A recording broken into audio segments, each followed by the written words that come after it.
Hello' guys, বৰ্তমান মই খাৰঘুলিত আছো।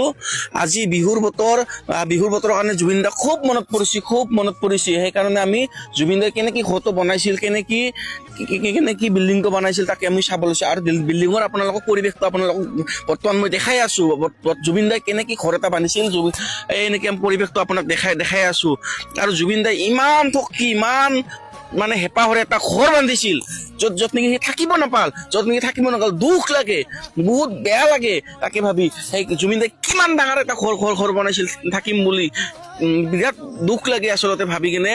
সঁচা এটা মানে ইমান ধুনীয়া এটা ঘৰ বনাইছিল, এনে ধুনীয়া এটা পৰিৱেশত খাৰঘুলিত, কি মজা লাগে আৰু সুন্দৰ। আৰু এটা মহাদেৱৰ ধুনীয়া মানে শিৱলিংগ এটা আছে, কি ধুনীয়া কি বনাইছিল থাকিম বুলি, কিন্তু থাকিব নাপাল।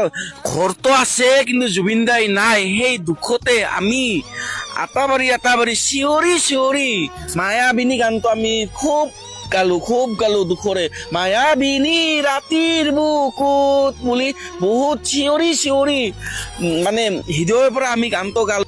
আৰু আমি বহুত দুখতে আমি আটাবাৰি কলো জয় জুবিন দা বুলি পুৰা আটাবাৰি তিতু ফালি দিছো আমি মনত দুখতে।